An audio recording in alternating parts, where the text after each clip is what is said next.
All right, let's get right into it. Today, we're going to talk about a kind of social pain that I think a lot of us know all too well, even if we don't have a name for it. It's called relational aggression.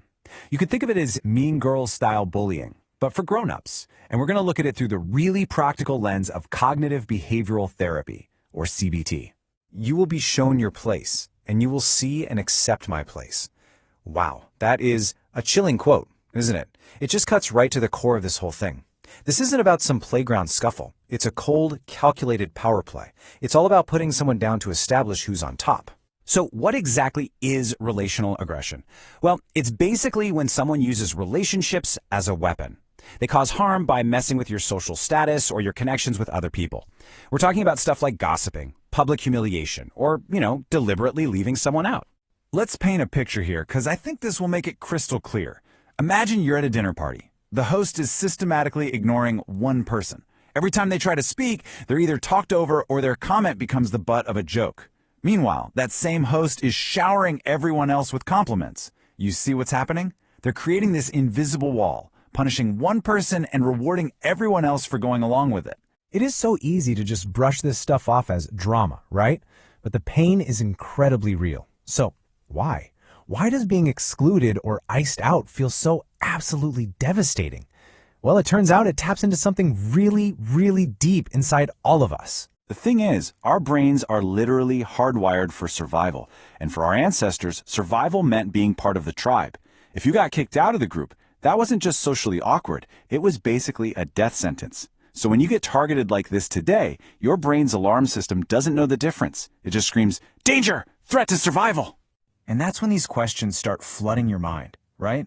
Am I safe? Do I belong here? Do these people hate me? These aren't irrational thoughts.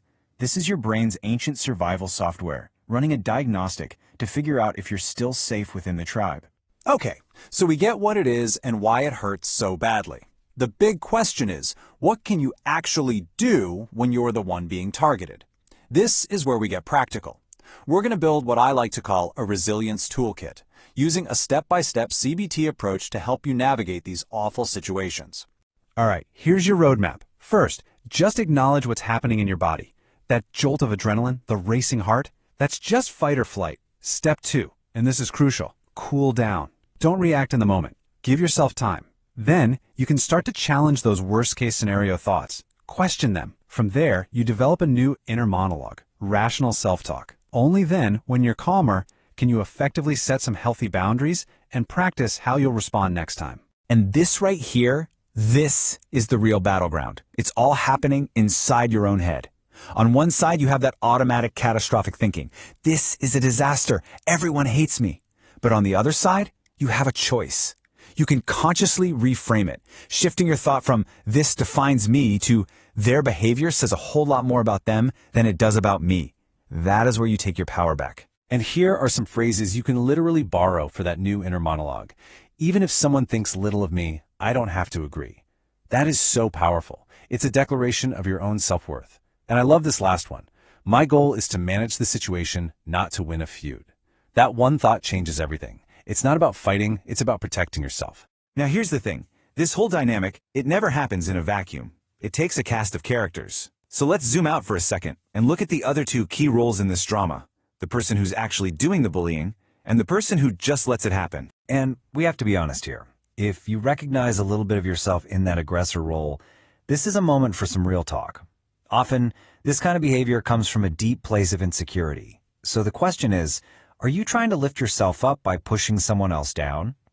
It's a tough question, for sure, but a really important one. Now what about the enabler?